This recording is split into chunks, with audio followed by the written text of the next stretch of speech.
This is Shelley Kraft coming to you live on SNNLive. We're at the Healthcare Week in San Francisco 2015.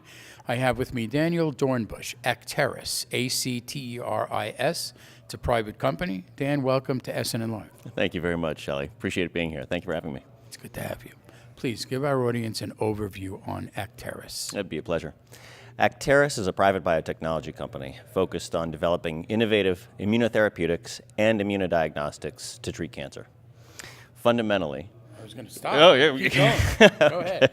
No problem. Fundamentally, what Acteris does is take the exciting field of cancer immunotherapy, but combine it with the well-proven and well-trodden field of personalized medicine in order to develop cancer immunotherapeutics that are both more effective and with higher response rates for patients. Well, we're talking about an aging population in the States. Cancer is a multi-billion-dollar market. Where do you fit in? Analysts have come up with lots of expectations on how big the cancer immunotherapy market's going to be. Some expect it to be as high as $30 billion a year by 2020. Where we fit is not to necessarily help the first or second to markets. They're already there. But for the cadre of novel cancer immunotherapies coming to market, if any of those are looking for really an edge, which is two parts. One could be into the mechanism of action, and one could be actually into a companion diagnostic strategy. So what Acteris has, and what it's founded on, is the first and currently the only technology to prove that the Acteris scientists can predict response rates to patients with malignant melanoma. This was published in November 2014, so this is relatively new. Company launched just several weeks ago, founded on that foundational technology out of UCLA. And what we're going to do is work with pharmaceutical companies, biotechnology companies, and diagnostic companies in order to improve the next generation of cancer immunotherapies.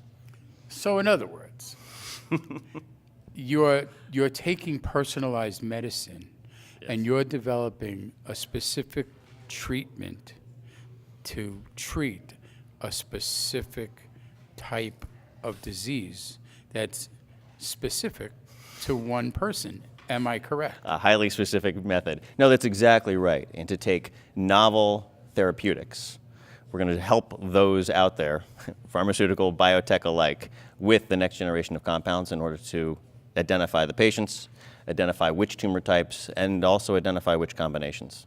So more than just the diagnostic that the founders came up with, what they really have found is patterns of response in tumor types, really patterns of immune recognition, multiple phenotypes of the immune system, one of which responds to therapies that block the anti-PD-1, anti-PD-1L1 axis. The trial, the Nature paper I mentioned, was done with Merck's Keytruda. My question is, do you have to have data to crunch, or is this done some other way? The company's been set up to help those with novel cancer immunotherapies. So we're not going to be the ones with the novel targets, but we will enable the novel targets to better access and target patient populations, tumors, and combinations.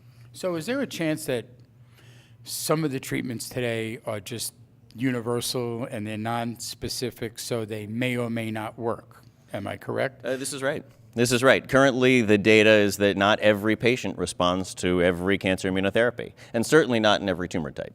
So malignant melanoma was the first. Then there's a series, we're going to be targeting lung cancer and breast as in 2015, which are really the next two cancers to be targeted with cancer immunotherapeutics, and beyond. But to get to the point specifically, to use the word again, exactly. Response rates have been anywhere between 25 to 30% with the first generation of immunotherapeutics.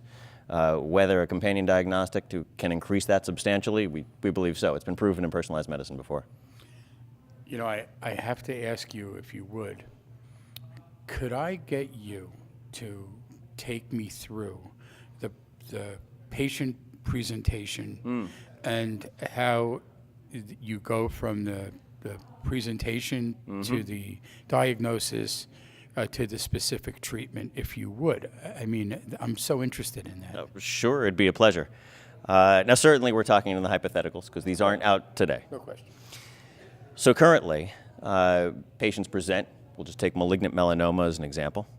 Patients present, they get put on the standard of care. Now, whether we're today standing here or whether by the time we watch this on the other side of the camera, we have a different standard of care. The way it works today is that physicians will go down the specific progress. First line of therapy, second line of therapy, third line of therapy. Now, for a diagnostic, and if there becomes a diagnostic that they can use to identify which therapeutic would best treat that specific patient, that's really what we want to provide. So that instead of going from the ordered therapeutics, first line, second line, third line, just what Genentech pioneered with Herceptin, with HER2 testing, if HER2 positive, then take Herceptin, turning the worst acting cancer in breast cancer into the one of the highest response rates in breast cancer. That's exactly what we're going to be looking at doing with cancer immunotherapy. So this qualifies as disruptive technology to me. We certainly hope so. Well, in terms of, okay, so what I want to ask besides, what's your background first? Oh, I'm a recovering scientist coming out of school. I'm really on the business side. All of my scientific collaborators keep me out of the labs for a very good reason, but I do have a passion for it. So if you had to give me, without being overly specific, some projections on the rest of 2015 into 2016, I'm sure the population of our viewers would like to know, where are things going to be, if you could tell us a little bit. What's next for the company, or what? Yeah. What's next for the company? We're currently, we just launched several weeks ago, so a brand new company. We've already engaged in discussions with initial funders on the financial side, but really where we're targeting is the collaborations. So we already have collaborations underway, or collaboration discussions, underway with pharmaceutical companies, biotech, and diagnostic companies, all of which see different areas of where they can use these technologies. Pharma companies much more as a service, biotechnology is much more in a collaboration of which therapeutic to choose and which target to take, which lead to move forward, and which tumor indication to move forward, and then the diagnostics certainly as the diagnostic companies as the product to sell and the kit to sell once those actually come to market. Where was this technology developed? At UCLA. Oh, so it's local to us in LA, right? Local to you, exactly. Just down the street, probably. So was it a tech transfer company developed? That's how it was founded. These are scientists that I work with, actually beginning when I was at Genentech many years ago. Got to know them and just kept in touch. And when they came up with this technology before it was published in Nature, sort of couldn't resist helping them out and being lucky enough that they wanted to work with me. And we all came together, formed the company, and really think it could change the way people think about immunotherapy. You, my friend, look very excited. I am. It seems to be exciting.